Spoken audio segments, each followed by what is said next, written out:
بسم اللہ الرحمن الرحیم۔ السلام علیکم بیٹا جی، ابھی ہم جماعت چہارم کی اردو کا سبق نمبر 8 پڑھیں گے جس کا نام ہے گلدستہ۔ یہ برائے مطالعہ سبق ہے یہ والا، اس کا مطلب یہ ہے کہ اس میں مشق نہیں ہوگی۔ سب سے پہلے 2 سوالات سے آغاز کیا گیا اس سبق کا کہ اس میں پوچھا گیا ہے کہ آپ کا پسندیدہ شاعر کون ہے۔ تو ہر کسی کا اپنا پسندیدہ شاعر ہوتا ہے، تو اس لیے اس کا جواب آپ خود دیں کہ آپ کا پسندیدہ شاعر کون ہے۔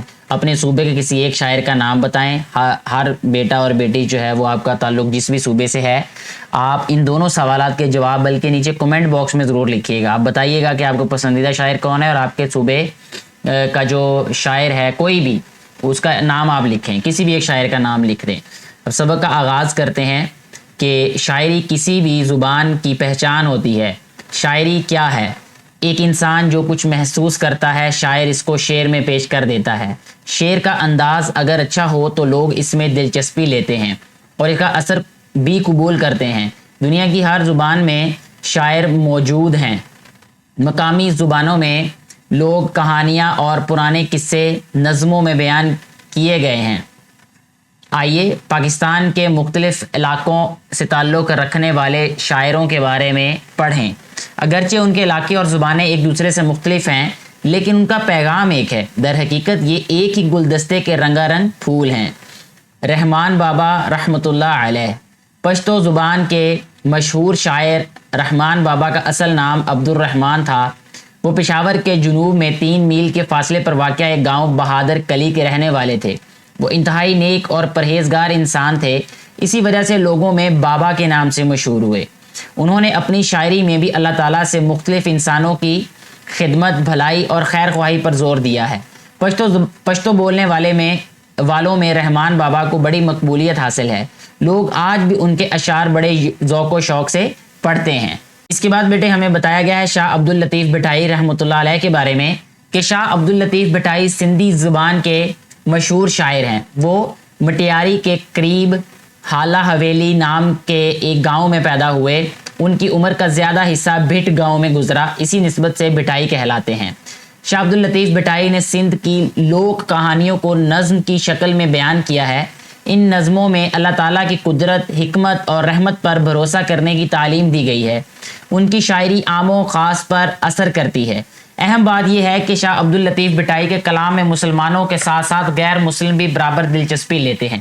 ان کی نظمیں آج بھی سندھی بچوں کو جھولے میں سنائی جاتی ہیں۔ ان کی شاعری سندھ کے گوشے گوشے میں بڑے ذوق و شوق سے پڑھی اور سنی جاتی ہے، یعنی کونے کونے میں۔ بابا بلے شاہ رحمۃ اللہ علیہ، بابا بلے شاہ پنجابی زبان کے نامور شاعر ہیں۔ بلے شاہ کا اصل نام سید محمد عبداللہ شاہ تھا۔ ان کا تعلق بہاولپور کے گاؤں اچ گیلانیہ سے تھا۔ بعد میں ان کا خاندان ساہیوال میں آباد ہو گیا۔ یہاں سے کچھ عرصے بعد بلے شاہ قصور آئے۔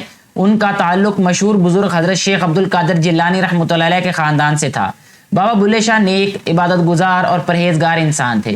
وہ فارسی اور عربی زبان بھی جانتے تھے۔ انہوں نے اپنی شاعری میں اللہ تعالیٰ کی حمد بیان کی ہے اور لوگوں کو اللہ تعالیٰ کی اطاعت کی طرف بلایا ہے۔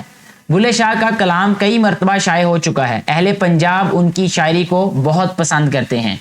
مست توکلی رحمۃ اللہ علیہ بلوچی زبان کے معروف شاعر مست توکلی کا اصل نام توق علی مست ہے۔ مست توکلی کاہان شہر سے تقریباً 5 کلومیٹر کے فاصلے پر ماڑک بند نامی علاقے میں پیدا ہوئے۔ وہ بچپن سے بکریاں چراتے رہے اور اس پیشے پر ہمیشہ فخر کیا کرتے۔ انہوں نے اپنی شاعری میں اللہ تعالیٰ کی حمد و ثنا بیان کرنے کے ساتھ ساتھ انسانوں سے محبت کا بھی پیغام دیا۔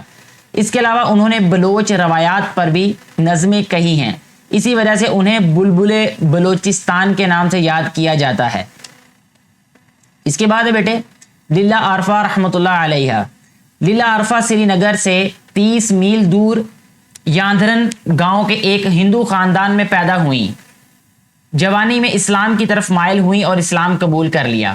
اس کے بعد انہوں نے زیادہ تر وقت اللہ تعالیٰ کی عبادت میں گزارا اور شاعری شروع کر دی۔ لیلا عارفہ نے انسانوں سے محبت، بھائی چارے، مساوات اور عدل و انصاف کو اپنی شاعری کا موضوع بنایا۔ لیلا عارفہ کشمیری زبان کی پہلی صوفی شاعرہ ہیں۔ مسلمانوں کے ساتھ ساتھ ہندو بھی ان کے کلام میں دلچسپی لیتے ہیں۔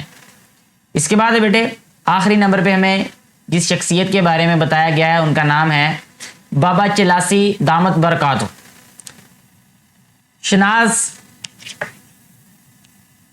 زبان کے مشہور شاعر اور صوفی بزرگ بابا چلاسی کا اصل نام غلام النصیر ہے۔ وہ گلگت بلتستان کے علاقے چلاس کے ایک نواحی گاؤں پنوئی تھک میں پیدا ہوئے۔ وہ دینی علوم میں مہارت رکھتے ہیں۔ انہوں نے اپنی شاعری میں اللہ تعالیٰ سے تعلق بنانے اور دین پر عمل کرنے کی تعلیم دی ہے۔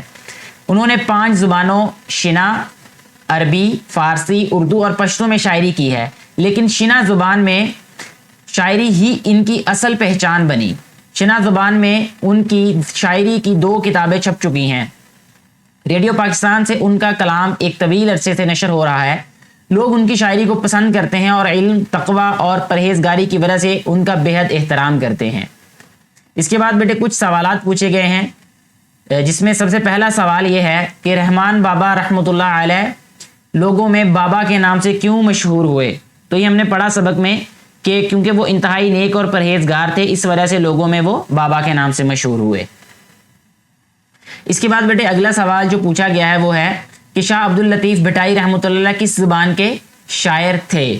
تو ہم نے سبق میں پڑھا کہ شاہ عبد الطیف بھٹائی رحمۃ اللہ علیہ سندھی زبان کے شاعر تھے۔ مست توکلی رحمۃ اللہ علیہ کو کس نام سے یاد کیا جاتا ہے؟ تو بیٹے اس کا جو جواب ہے وہ ہے بلبل بلوچستان، بلبل بلوچستان۔